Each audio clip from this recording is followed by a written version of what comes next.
नमस्कार सांग माने आज मु बिना पियाज रसुण देकी बैगणर गोटे एते टेस्टी रेसिपी करके देखैबी जार स्वाद आपण केबे भी भूली परिबेनी। घरे थिबा सामान्य उपकरण देकी मात्र 10 मिनिट रे आपण आराम से तैयारी कर देई परिबे। भात रुटी किंबा परोटा सब किछि संगे खाइबाटा पूरा जमी जीव। समस्ते पूरा आंगुठी चाटी चाटी खाइबे। एते टेस्टी लागिबो खाइबा पई मु कहि कि बिल्कुल बुझेई परिबिनी। आपण तैयारी कले ही जानि परिबे। चैनल रे नुआ थिले गोटे सब्सक्राइब करिबा पई अनुरोध रहिला। और फेसबुक पेज रे देखुथिले फॉलो तो निश्चिंत करिबे। एठी मु 2टा बैगण नेइची आ जदि ग्राम रे कहिबी एटा 300 रु 350 ग्राम पाखापाखी बैगण हबो। आउ एटा बैगण को भल के एठी धोई नेइची मु। आउ एठी देखंतु मु बैगण को केमती बड़ बड़ खंड करिके काटुची। प्रथमे आमे टिके पोक चेक कर देबा बैगण रे किछि पोक नाही तो तापरे आमे आकु बड़ बड़ खंड करिके काटी देबा। देखि पारुचंती ना गोटे बड़ बैगण को मु बिल्कुल 4 रु 8 पीस ही करूची। बड़ बड़ खंड रखिची। आपनक पाखरे जदि गोल बैगण थिबो सेटा भी नै परिबे। जदि जो छोट छोट बैगण आसे सेटा थिबो सेटा भी नै परिबे। किंतु मेन होची ना आपण एठी बैगण को बड़ बड़ खंड करिके रखिबे। आपण जदि छोट छोट खंड करिके काटिबे ना आलू संगे ना पूरा मिलई गला भलिया लागिबो। बड़ बड़ खंड रखिले ना खाइबा पई बढ़िया लागिबो। गोटे बैगण को एठी जेमती काटिली सेमती आरो बैगणटा को भी एठी काटी नेबी। भिडियोटी को ना स्किप न करिकी पूरा देखिबा पई एठी मु आपनको रिक्वेस्ट करिबी। काहे कि ना मझिरे मझिरे मु कोन पकोथिबी कोन आपण जदि स्किप करिके देखि देबे भल से बुझी परिबेनी। तो भिडियोटी को पूरा देखिबे। घरे ना आपनक पाखरे जे कोनोसी भी जागा थिबो से जागा रे किछि पानी नै जिबे। आ गोटे चामच पाखापाखी सेथिरे लूण पकेई देबे। आमे एबे कोन करिबा ना बैगण को 3-4 मिनिट पर्यंत ये लूण पानी रे टिके बतुरेई की रखिबा। एथिरे कोन हबो बैगण कळा भी हबनी प्लस जाको एलर्जी थाए ना बैगण रु तांको एलर्जी भी हबनी। बैगण को साइड रे रख देके बे आलू पाकु जिबा। आलू एठी मु 2टा मीडियम साइज रो नेइची। ग्राम रे कहिले पाखापाखी 300 ग्राम रो हबो। आ देखंतु मु ताको केमती काटुची। एठी मु धोई नेइची आलू को चोपा छडेकी। एठी देखि पारुचंती ना मु बड़ बड़ खंड करिके काटुची आलू को। आलू को आपण एमती मोटा मोटा खंड रखिबे। पतला पतला जमा भी करिबेनी।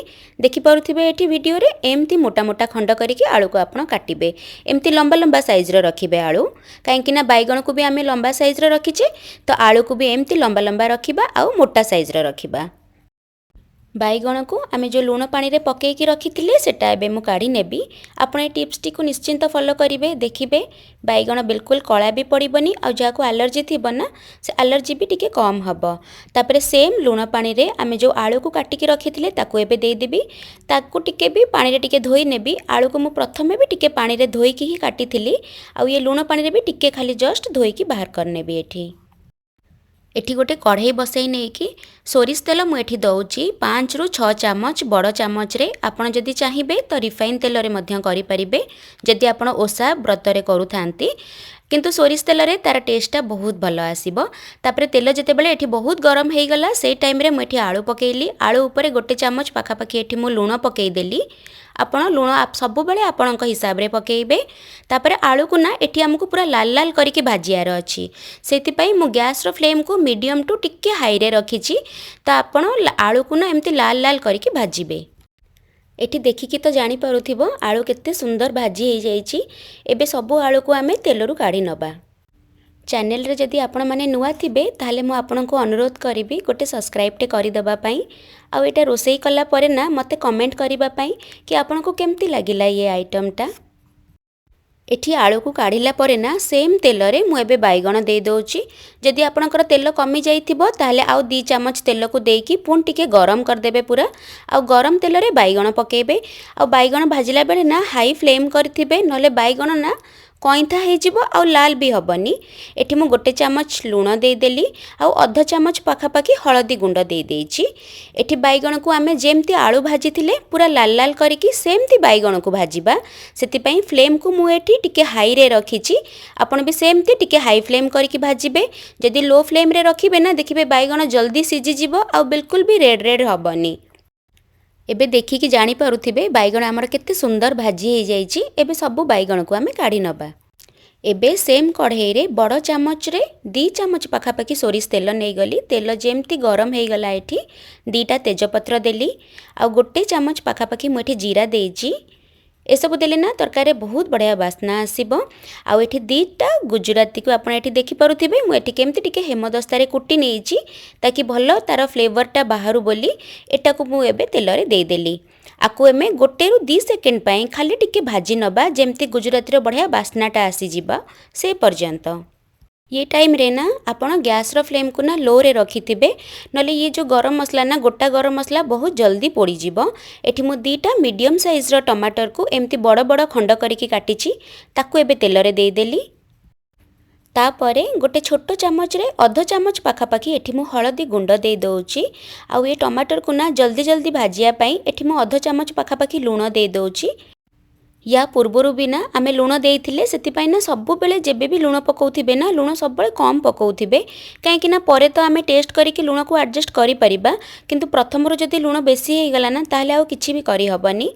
सेतिपाई लूण आपण सबु बेले कम ही पकेबे। प्रथमरु टमाटर को ना टिके समय तेल रे भाजिला परे मु एठी 1 इंच पाखापाखी अदा आउ 2टा कंचा लंका को हेमदस्तारे एमती कुटिकी रखिथिली ताकू एठी देई दबा। जेहेतु आमे एठी बिना पियाज रसुण रो रोसेई करूचे तो एठी पियाज की रसुण किछि भी पड़िबनी। मसला को एठी किछि सेकेंड पई तेल रे कसी नबा तापरे गैस रो फ्लेम को पूरा लो कर दबा आउ किछि गुंड मसला पकेबा। ए टाइम रे तरकारी रे भलो कलर आसिया पई मु एठी हाफ चामच पाखापाखी काश्मीरी लंका गुंड पकेइची आउ एठी अध चामच मु जीरा गुंड पकेइची आउ एठी 1 चामच धनिया गुंड पकेइची। तापरे एठी अध चामच पाखापाखी गरम मसला पकेइची। एबे सबु मसला को टिके जस्ट 2-3 चामच पानी देकी आमे कसी दबा। एबे फ्लेम मोर लो रे अछि काहेकि ना आमे गुंड मसला पकेले ना हाई फ्लेम रखिला माने मसला जल्दी पोड़ी जिबार बहुत चांसेस थाए। तो ए टाइम रे जस्ट फ्लेम को मु टिके मीडियम को आनी की एबे मसला सब को कसी नेबी तेल रे। एठी 2 ରୁ 3 मिनिट हे जाइछि मसला कसी हबा आ आपण देखि पारुथिबे मसला केते सुंदर कसी हे जाइछि। एठी मु एबे गोटे बड़ चामच रे 1 चामच मु एठी बेसन दे दउछि आ ये बेसनटा ए टाइम रे ही देबे मसला कसिया टाइम रे। आपण भाबे भी परिबेनी बेसन देकिना ना ए तरकारी केते टेस्ट लागे बहुत टेस्टी लागे। मु सेटा माने बुझेई परिबिनी आपण गोटे थर कले ही जानि परिबे मु कोन कहया पई चाहूची। तो ये बेसन को भी ना मसला संगे आमे भलो कि टिके कसीबा। बेसन रो ना गोटे कंचा बास्ना थाए ना से कंचा बास्नाटा जिबा पर्यंत मसला संगे टिके कसी नबा। एठी मसला हमर कसी हबा पाखापाखी 1 ରୁ 2 मिनिट हे जाइछि। आमे जो आलू भाजी के रखिथिले से आलू एठी देई दबा। आलू देकी टिके एठी हल्का हाथ रे खाली गोळेई नबा काहेकि ना आलू एठी बहुत सॉफ्ट भी अछि। आ जदी आपण टिके जल्दी जल्दी गोळेबे ना तो आलू भांगी भी जाई पारे सेति पई म एठी हल्का हाथ रे जेमति टिके आलू को गोळेई नउछि सेमति आपण करि नेबे। गैस रो फ्लेम को एबे आमे लो रे रखिकी टिके घोड़णी देकी 2 ରୁ 3 मिनिट पई टिके छाड़ी नबा। एठी पाखापाखी एठी 3 मिनिट हे जाइछि। तापरे मु एठी घोड़णी काढिकी देखौछि तो आलू ना कौन हेतिबो ना जेमति कि सिझी भी जाइथिबो किंतु गोटा गोटा थिबो। यार आपण निश्चित ध्यान देबे। एठी ना आलू पूरा सिझी जाइछि किंतु गोटा गोटा भी अछि सेति पई मु हल्का हाथ रे टिके आउ टिके गोळेई नउछि। एठी आमे जो बैगण भाजिकी रखिथिले ए टाइम रे मु बैगण भी देई देबी आउ आलू आउ बैगण को भलो कि मिसेई नेबी। एठी विश्वास करंतु सांग माने ए रोसेईटा ना एते टेस्टी लागे ना गोटे थर खाली मो प्रोसेस रे आ मो कहिबा हिसाब रे मते ट्रस्ट करिकी करिवे। देखिबे आपणक घरे किए भी जदी बैगण को पसंद करनथिबे ना तांको ये रोसेईटा बहुत भल लागिबो। आलू आउ बैगण को मसला संगे भलो कि मिसेला परे मु एठी घोड़णी देकी 2 ରୁ 3 मिनिट पई लो फ्लेम रे टिके छाडुची। पाखापाखी एठी 3 मिनिट परे मु घोड़णी काढिकी देखौची। देखिकी तो आपण जानि पारुथिबे केते टेस्टी देखा होची। आपण जदी चाहिबे ना आकु आउ टिके जरा ग्रेवी चाहिबे ताहले ना टिके हल्का गरम पानी करके अल्प टिके देकी मध्य आउ टिके समय पई फुटेई परिबे किंतु आजी मु एमती करिछि आउ खाइबा पई ना एमती ही भल लागे। लास्ट रे मु एठी 1 चामच गुआ घियो पकाउछि। गुआ घियो देला परे ना यार टेस्टा बहुत बढ़ी जाए। आपण केबे भी स्किप करिबेनी निश्चिंत एठी घियो टिके पकेइबे।